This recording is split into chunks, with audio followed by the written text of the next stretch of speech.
Egunon, parece que mal que bien la ley Mordaza, así llamada, que en realidad era la Ley Orgánica de Protección de la Seguridad Ciudadana, mal que bien parece que va encauzando una posible solución en un futuro próximo, en una votación en el Congreso, en Cortes Generales.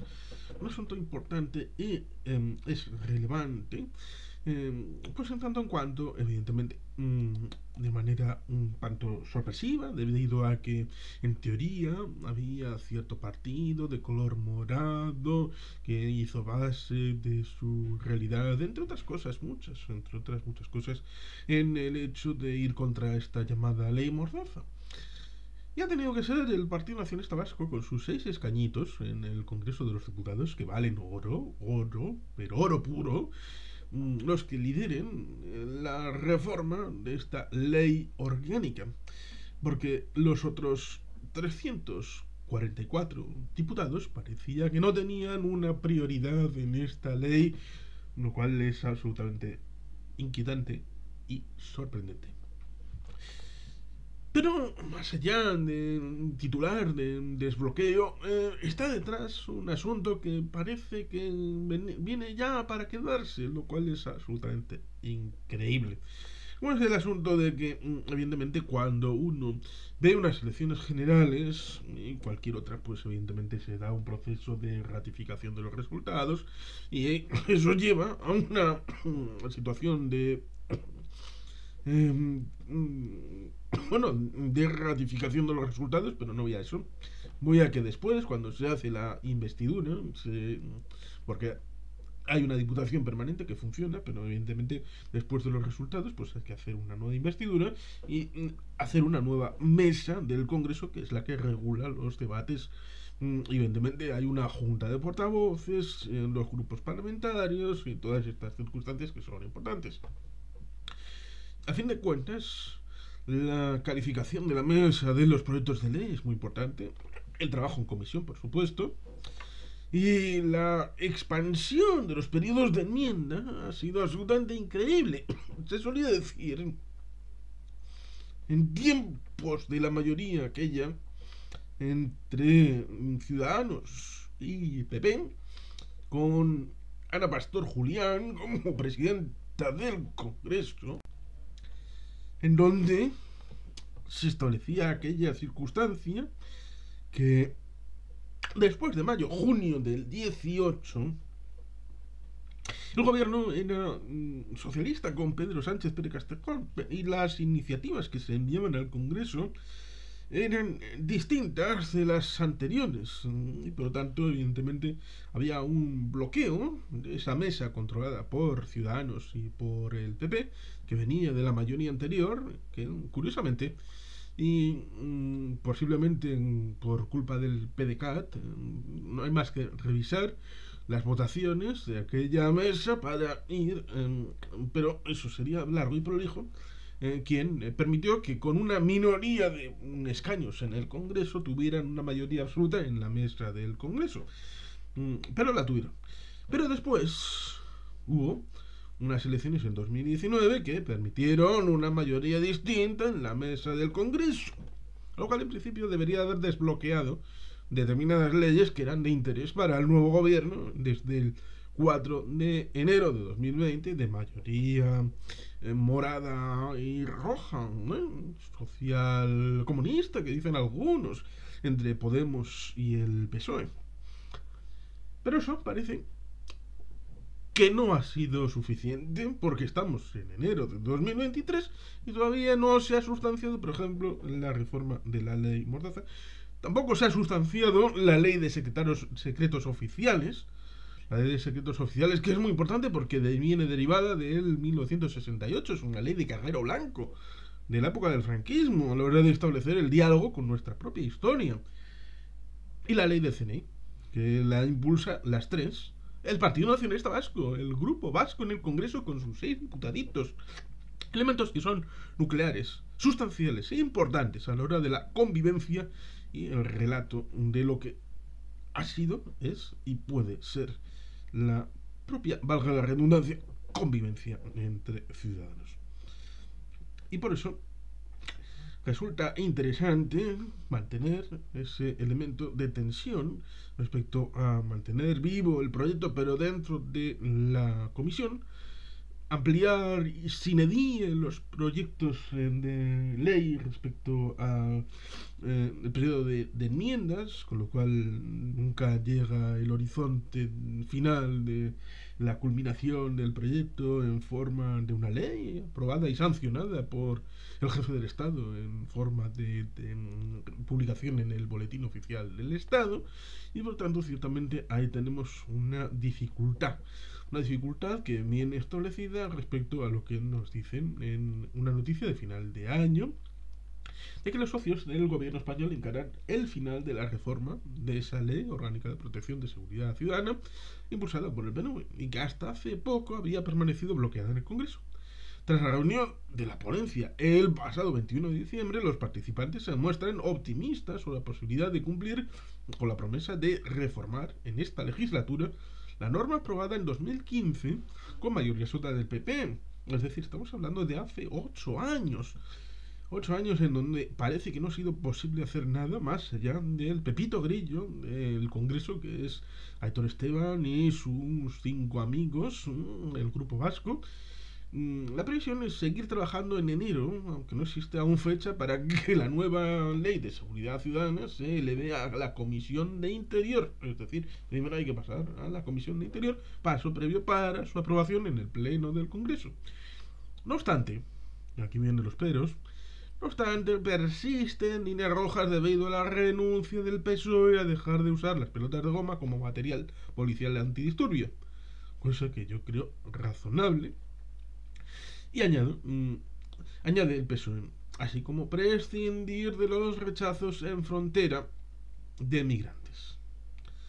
Un asunto este último que se ha vuelto a poner en primer plano con críticas a la gestión del Ministerio del Interior tras la tragedia de Melilla del pasado 24 de junio.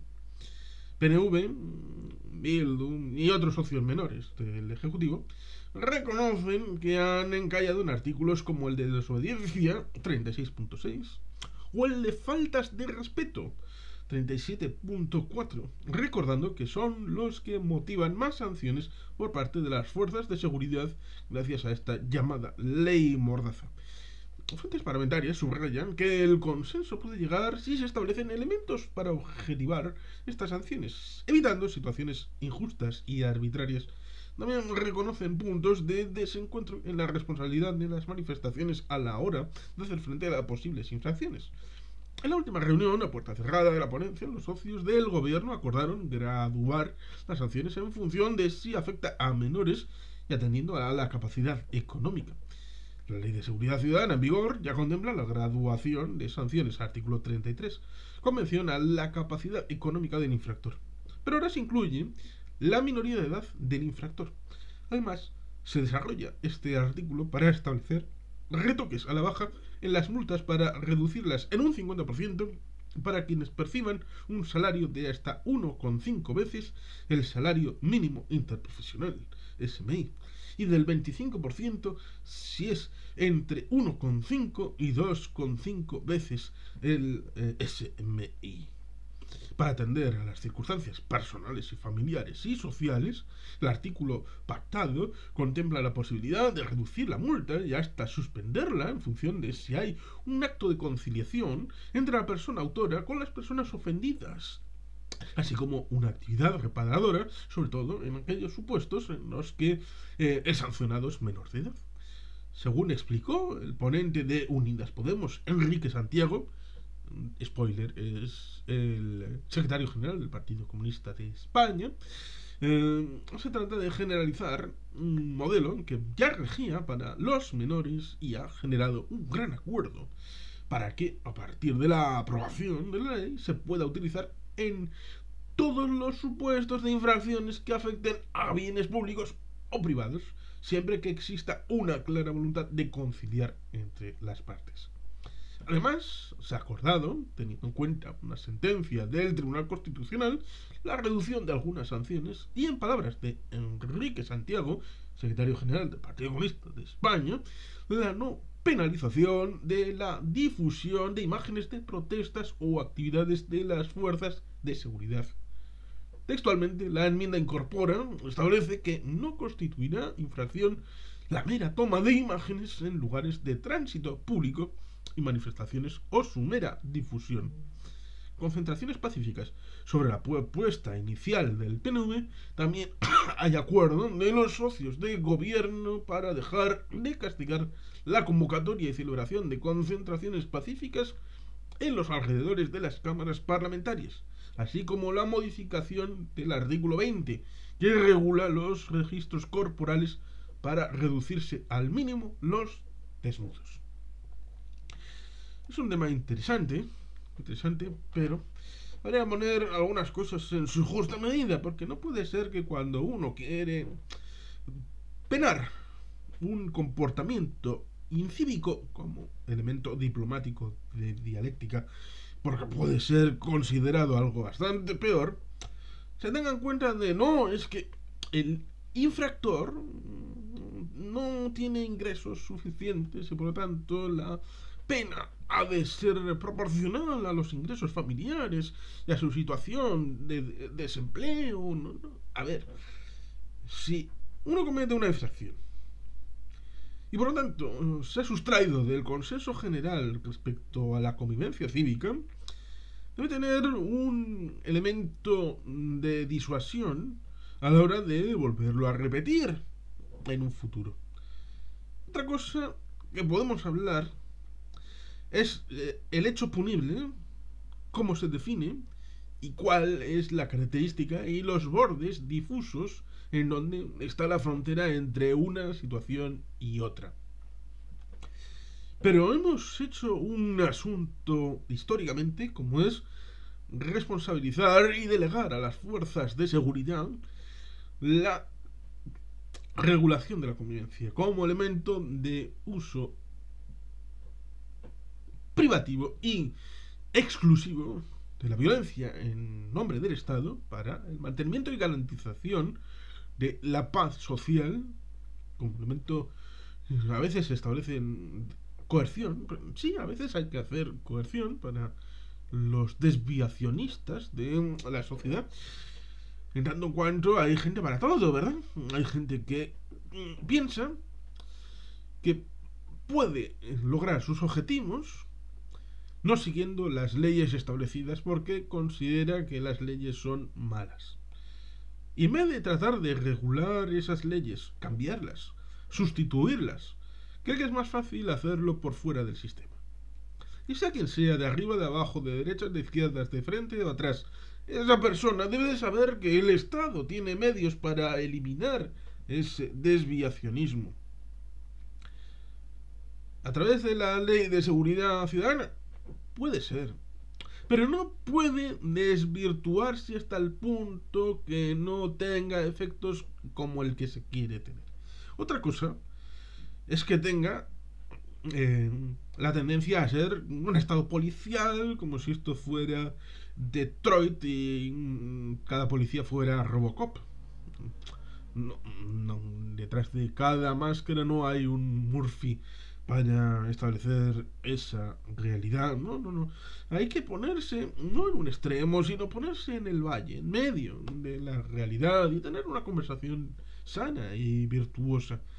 Está muy bien y por eso es importante el impulso, que parece que único, del Partido Nacionalista Vasco para hacer realidad esa reforma. Pero evidentemente lo que no puede ser, y a veces cuando uno lee a Enrique Santiago y a gente como él, que están poniendo la herida por detrás de la venda.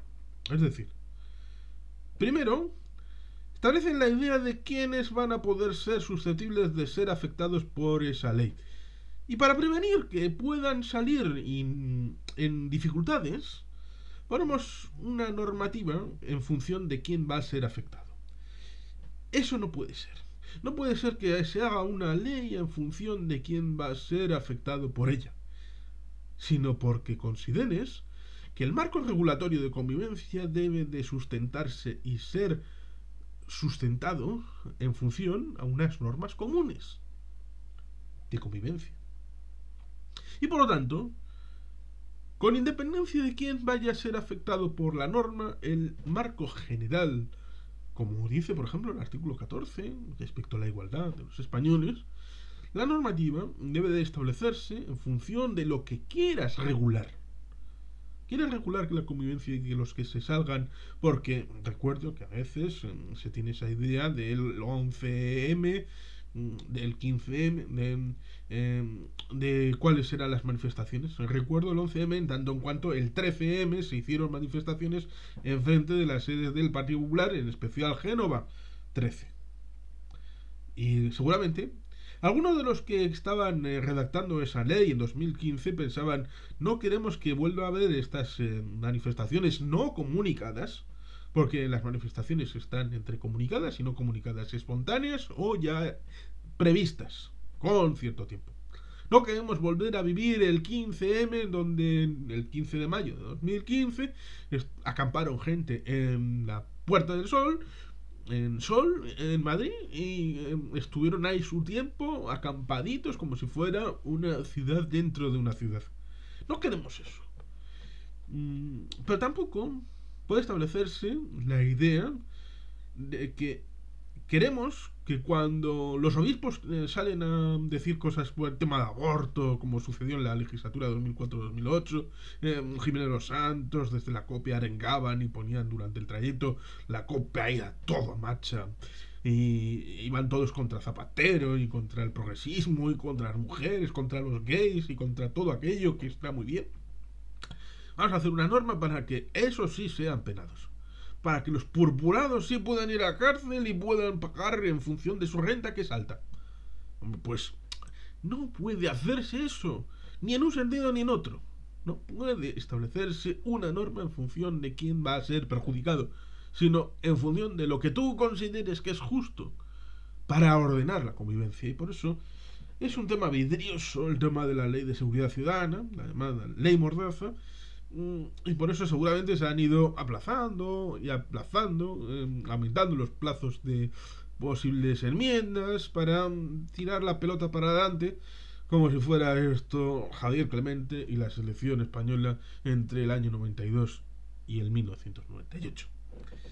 Pero en un momento dado Esperanza Aguirre echó a Clemente, y en un momento dado hará que llevar la Comisión de Interior un proyecto de ley y elevarlo al pleno del Congreso y votarlo y definitivamente hacer la reforma, que ya va siendo hora.